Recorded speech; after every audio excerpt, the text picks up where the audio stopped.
आज का जो टॉपिक है विश्व का क्षेत्रीय भूगोल, जो student BA part third year Rajasthan university से हैं उनके लिए मैं डिस्कस करूंगा। सिलेबस जो है उनके लिए तय किया गया है राजस्थान यूनिवर्सिटी द्वारा। तो ध्यान रखना है कि राजस्थान यूनिवर्सिटी के सिलेबस में विश्व के क्षेत्रीय भूगोल के बारे में अध्ययन करने के बारे में बताया गया है।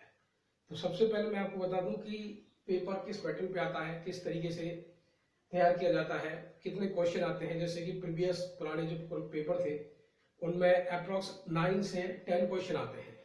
तो ये आपको देखना पड़ेगा कि उनमें से जो पहला क्वेश्चन होता है वो कंपलसरी होता है। और मोस्टली जो स्टूडेंट हैं कंफ्यूज होते हैं कि एनी जो 10 है उनमें से कौन से 5 करने हैं। तो ये ध्यान रखना है कि पहली कंडीशन आती है कि जो पहला क्वेश्चन है वो सभी के लिए कंपलसरी होता है और उसमें लिखा होता है कि निम्न को विश्व के मानचित्र पर दर्शाइए। तो ध्यान रखना है कि किन किन चीजों को दर्शाया जाता है, ये भी ध्यान रखना है।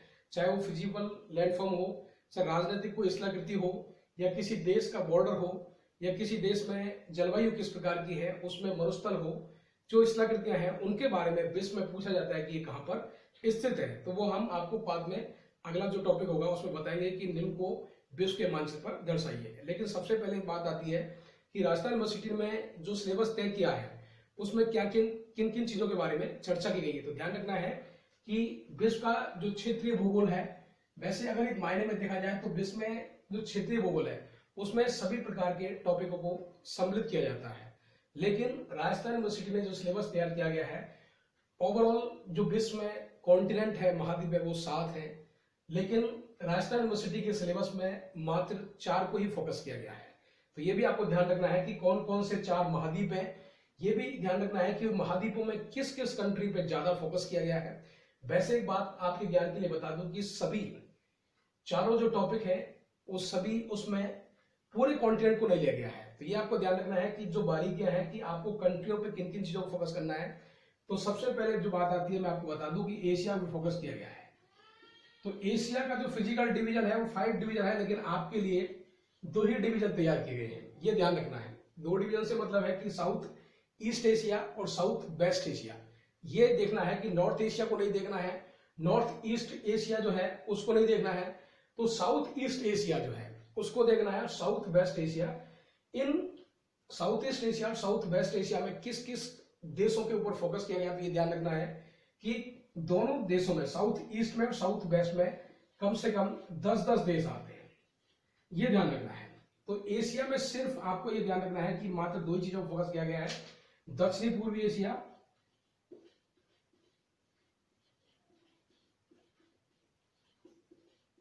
और दक्षिणी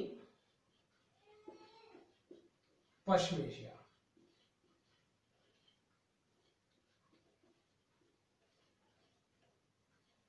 ये ध्यान रखना है दोस्तों। ये है जो अपना पहला है। उसमें दूसरा जो आता है उसमें यूरोप को फोकस किया गया है। और यूरोप में भी ध्यान रखना है आपको कि पूरे यूरोप में अप्रोक्स 45 कंट्रीज हैं। और 45 कंट्रीज को पूरे को ना इंक्लूड करते हुए मात्र उन्होंने 3 ही देशों पर फोकस किया गया है, जो बकायदा यूरोप की एक रीढ़ कही जाने वाले देश हैं, जो मोस्टली डेवलप्ड कंट्री हैं और जिनमें आपको ध्यान रखना है। पहला है ब्रिटिश द्वीप समूह,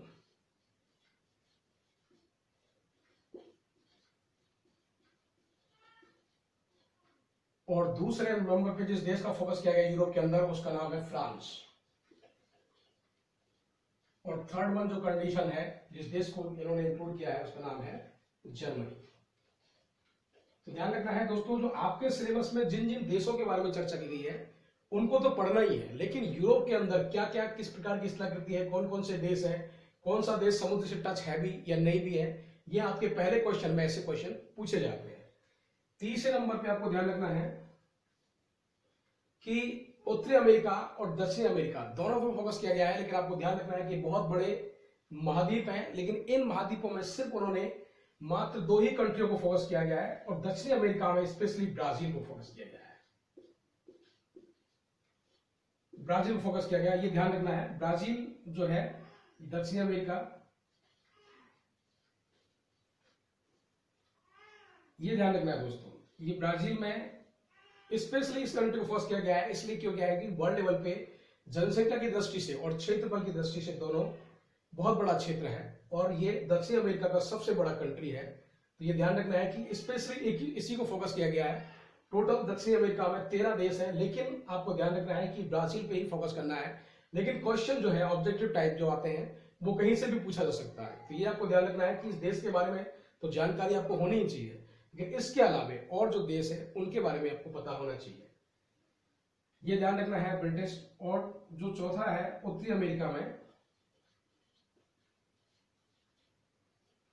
वो है न्यू इंग्लैंड।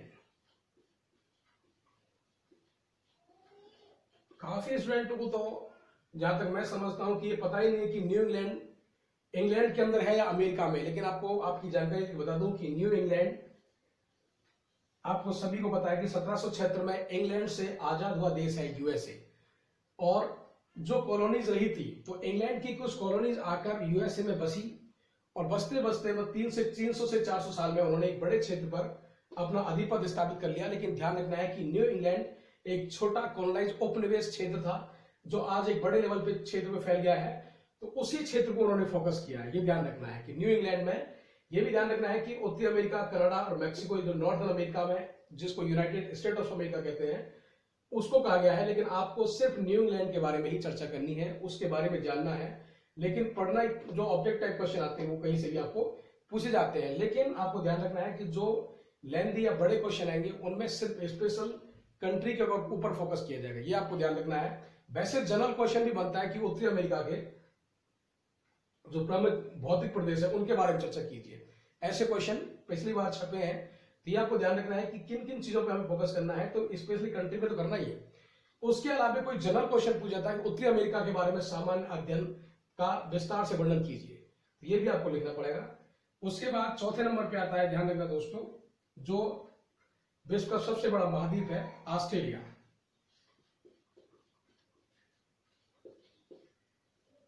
तो ऑस्ट्रेलिया और न्यूजीलैंड, इसके बारे में चर्चा करनी है कि ऑस्ट्रेलिया और न्यूजीलैंड में उसकी स्थलाकृति कैसी है, कितने क्षेत्रों में बटा हुआ है।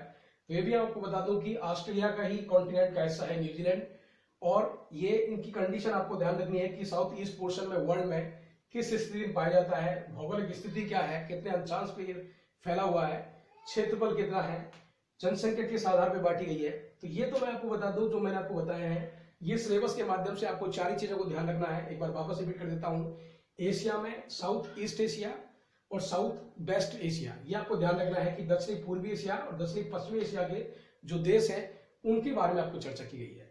दूसरे नंबर पे यूरोप में सिर्फ आपको ध्यान रखना है 3 ही देशों को, जिसमें ब्रिटिश द्वीप समूह आते हैं, जिसे आप यूनाइटेड किंगडम कहते हैं, यूके, ये ध्यान रखना है।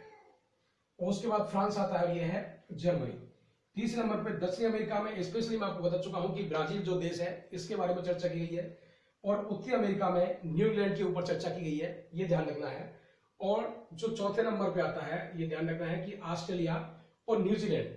अब बात आती है कि इनमें सिलेबस में क्या क्या चीजें तैयार की गई है, तो आपको ध्यान रखना है कि 4 ही महाद्वीपों को राजस्थान यूनिवर्सिटी के 3rd ईयर के सिलेबस में शामिल किया गया है, जिनमें स्पेशली ऑस्ट्रेलिया, न्यूजीलैंड, एशिया और यूरोप और दक्षिण अमेरिका और नॉर्थ अमेरिका, ये आपको ध्यान रखना है। तो ये हालांकि इंक्लूडेड पार्ट है, 1, 2, 3, 4, 5 और ये 6 टॉपिक तो ऑलमोस्ट 6 होते हैं, तो ये आपको ध्यान रखना है। लेकिन इनमें किन किन चीजों का आपको अध्ययन करना पड़ेगा, ये ध्यान रखना है, जिनके बारे में सिलेबस में चर्चा की गई है।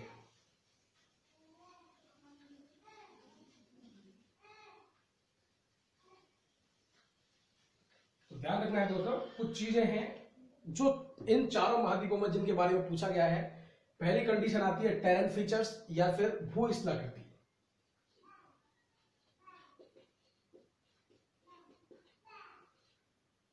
ये ध्यान रखना है, ये पहला टॉपिक है। ये बताया गया है कि किसी भी कॉन्टिनेंट की स्थलाकृति कैसी है, टेरेन फीचर्स कैसे हैं, जो ऊंचाई है, गहराई है, पठार है, मैदान है, वो स्तरीय क्षेत्र कैसा है।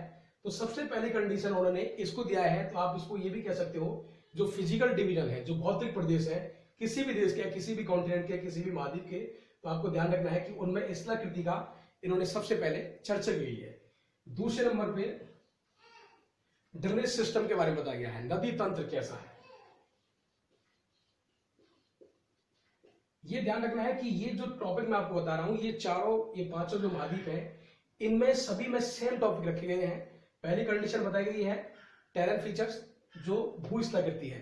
दूसरी कंडीशन बताई गई है नदी तंत्र या ड्रेनेज सिस्टम। आपको ध्यान रखना है कि किसी भी देश की अर्थव्यवस्था काफी कुछ हद तक नदी तंत्रों पे भी टिकी रहती है, जैसे कि एग्रीकल्चर सिस्टम है या खेती का जो हिस्सा होता है। तो ये भी ध्यान रखना है कि जहां पे पानी की स्थिति सबसे मजबूत होती है वहां पे एग्रीकल्चर सिस्टम भी मजबूत पाया जाता है। तो टेरेन फीचर्स के बारे में बताया गया है। तीसरे नंबर पे ध्यान रखना है दोस्तों देश की जलवायु। तो जलवायु जो क्लाइमेट किस प्रकार की है, तो आपको ज्यादा दिमाग लगाना नहीं है, ये ध्यान रखना है कि अंशांश के आधार पर उत्तरी क्षेत्र में आता है, दक्षिणी क्षेत्र में आता है, मिडल ऑफ सेंटर में आता है जो वर्ल्ड के में है। तो इसी के बेस में वहां की क्लाइमेट के बारे में भी अंदाजा लगाया जा सकता है। जैसे कि न्यूजीलैंड और ऑस्ट्रेलिया की जो क्लाइमेट है वो ठंडी है, यूरोप की क्लाइमेट है जो वो ठंडी है, नॉर्दर्न अमेरिका कनाडा की और न्यूजीलैंड की जो क्लाइमेट है वो ठंडी है, और ब्राजील आपको ध्यान रखना है कि भूमध्य रेखा के आसपास का क्षेत्र है, जो भूमध्य रेखा 0 डिग्री अंशांश होती है। तो यहाँ पर क्या है कि क्लाइमेट गर्म प्रकार की पाई जाती है। तो ये भी आपको ध्यान रखना है। इंडिया भी उसी जोन में आता है, तो साउथ ईस्ट एशिया और साउथ वेस्ट एशिया, लेकिन ये ध्यान रखना है कि इंडिया के बारे में चर्चा नहीं की गई है। उसके बाद चौथे नंबर पे आता है प्राकृतिक वनस्पति।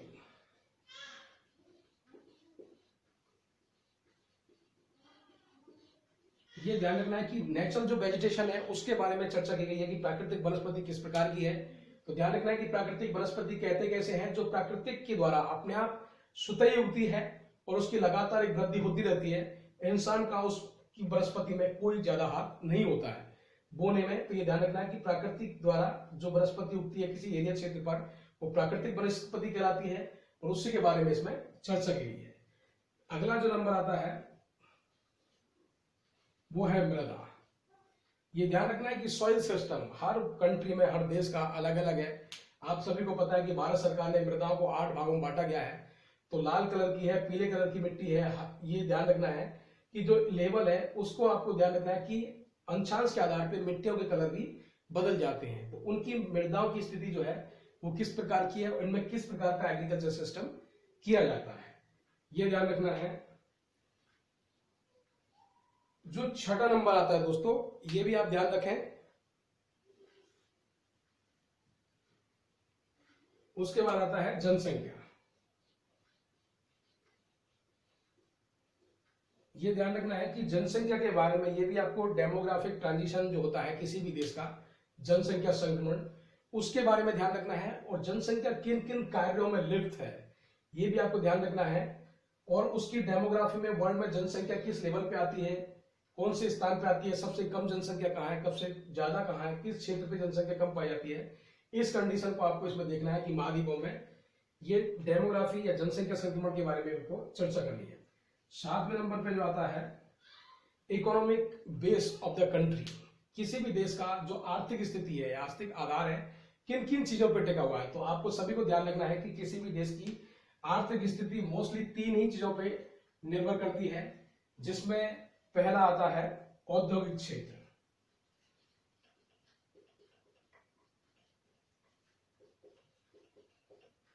दूसरे नंबर पे कृषि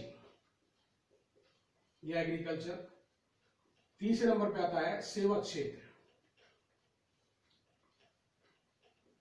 ध्यान रखना है कि किसी भी देश की जो अर्थव्यवस्था है या जीडीपी है, इतनी 3 चीजों पर मोस्टली टिकी होती है। औद्योगिक क्षेत्र या इंडस्ट्रियल सेक्टर कैसा है, कृषि एग्रीकल्चर सेक्टर में कितनी विकास या वृद्धि हुई है, और जो सर्विस सेक्टर है वो आपको ध्यान रखना है कि सर्विस सेक्टर भी किसी भी देश के द्वारा जो पंचवर्षीय योजना तैयार की जाती है, जो प्लान तैयार किए जाते हैं, उनको किसने आधार पर सेवा प्रदान की जाती है, तो उसको आप सर्विस सेक्टर में रख सकते हो। और इन तीनों चीजों के बारे में चर्चा की गई है, ये ध्यान रखना है।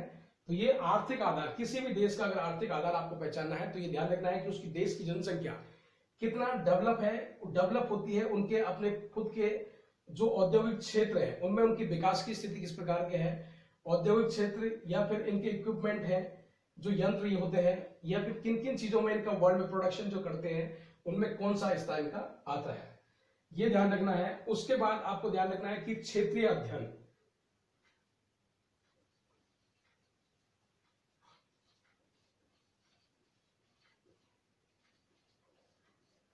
क्षेत्रीय अध्ययन से मतलब क्या है कि क्षेत्र में किसी भी चीज के बारे में आपको जनरल सामान्य जानकारी होनी ही चाहिए। वर्ल्ड में क्षेत्रीय अध्ययन सपोज लाइक दैट मैं आपको बताऊं कि ऑस्ट्रेलिया न्यूजीलैंड के बारे में अगर सामान्य अध्ययन किया जाए तो आपसे सबसे पहले ये पूछा था कि ऑस्ट्रेलिया के जो राजनीतिक डिवीजन है वो कितने हैं। तो आपको ध्यान रखना है कि 5 से 6 ये 6 हैं जो इसके राजनीतिक डिवीजन है। तो ये भी ध्यान रखना है कि वेस्टर्न ऑस्ट्रेलिया किधर पड़ता है, नॉर्थर्न ऑस्ट्रेलिया कहाँ है, साउदर्न ऑस्ट्रेलिया कहाँ है, या साउथ ईस्ट ऑस्ट्रेलिया कहाँ है, या कितने प्रोविंस यहाँ पे पाए जाते हैं। तो इनके बारे में ध्यान रखना है। तो सामान्य जानकारी से मतलब क्या है कि जो आपका पहला क्वेश्चन पेपर आता है जो सभी के लिए कंपल्सरी है, उसके बारे में कोई भी चीज पूछी जा सकती है। जैसे कि वर्ल्ड में जहां ऑस्ट्रेलिया में सबसे ज्यादा क्रिकेट खेली जाती है उसका शहर का नाम है पर्थ, बड़ी फेमस पिच भी है, वर्ल्ड लेवल पे सबसे तेज पिच है। ये ध्यान रखना कि अब क्वेश्चन पूछा जाए मैप में कि पर्थ कहाँ स्थित है। तो आपको एक बात मैं आपको बता दूं कि वर्ल्ड ज्योग्राफी पढ़ने से पहले एक तो अपना एटलस आप रखें, और एटलस भी ऑक्सफोर्ड यूनियन का होना चाहिए, किसी वैसा एटलस आप ना लेके आए। और उनमें क्या है कि रीजनल या क्षेत्रीय जो अध्ययन होता है तो बकायदा पेन से अंडरलाइन करके किसी भी देश में, चाहे बंदरगाह हो, चाहे कंट्री है, या कोई नदी है, या पर्वत क्षेत्र है, उसको अंडरलाइन करके आप पढ़ें तो पढ़ने में भी आसानी रहेगी। तो मैंने आज जो आपको बताया है वो राजस्थान ज्योग्राफी का जो सिलेबस है बीए पार्ट 3 ईयर का, उसके बारे में जो समराइज करके चर्चा की है। आपको ध्यान रखना है कि सिलेबस क्या है और हमें किन किन चीजों पे फोकस करना है और किन किन चीजों को पढ़ते हुए आगे बढ़ना है। तो ये भी आपको बता दूं कि आपको पूरी स्टडी ना करते हुए, लेकिन यह है कि जनरल जो क्वेश्चन होते हैं उसके बारे में तो आपको आना ही चाहिए। या किसी भी महाद्वीप के बारे में पूछा जाए कि ऑस्ट्रेलिया की अर्थव्यवस्था किन किन चीजों पर टिकी हुई है, तो आपको पता है कि एवरीथिंग जो भी एलिमेंट्स हैं, प्रोडक्ट है, या यहाँ की कोई चीजें हैं, हर चीज का इंसान इस्तेमाल करता है वो किस पे टिकी होती है, अर्थव्यवस्था पे टिकी होती है, चाहे वो अपने खनिज पदार्थ हो या मिनरल्स हो या इंडस्ट्रियल सेक्टर हो, किस प्रकार से डेवलप है। तो ऐसा एक जनरल क्वेश्चन आता है तो आपको ध्यान रखना है कि उसमें बारीकी से अध्ययन करना है। और मैं आपको किताब बता देता हूं कि माजिद हुसैन की वर्ल्ड रीजनल ज्योग्राफी है, विश्व का क्षेत्रीय भूगोल, तो उसके बारे में अध्ययन कर सकते हो। अगर राजस्थान यूनिवर्सिटी के द्वारा कोई बुक ऐसी पब्लिश की हो जो स्पेशल अपने सिलेबस के ऊपर बनाई गई है तो आप वो भी उसी बुक का इस्तेमाल कर सकते हो। तो आज ये आपको समझना है कि ये वर्ल्ड रीजनल ज्योग्राफी के बारे में किन किन चीजों के बारे में अध्ययन किया गया है, ये मैं आपको बता दिया है। नेक्स्ट टाइम अगली जो क्लास होगी, ध्यान रखना है कि आपके ज्योग्राफी बीए पार्ट 3 ईयर का जो पहला क्वेश्चन कंपलसरी है उनमें वर्ल्ड में किन किन चीजों को भरा जाता है या मैप में शो किया जाता है, आपको ध्यान रखना है। ये भी आपको बताया जाएगा कि एग्जैक्ट लोकेशन पर अगर आपने बिंदु नहीं लगाया है तो वो क्वेश्चन क्या है, गलत हो सकता है, और आपको लगता है कि हमने सही जगह लगाया, तो कुछ ऐसी बारीकियों पर फोकस किया जाएगा। आज के लिए इतना ही काफी है, लेकिन अगर आपको इसमें कोई डाउट या क्वेरीज है तो कमेंट्स में लिख के भेज सकते हो कि हमें सर ये समझ में नहीं आया। वैसे सिलेबस जो है मैं पूरी तरह फोकस कर चुका हूं, और आपके मन में अगर कोई डाउट हो तो उसको भी आप शेयर कर सकते हो। Thank you.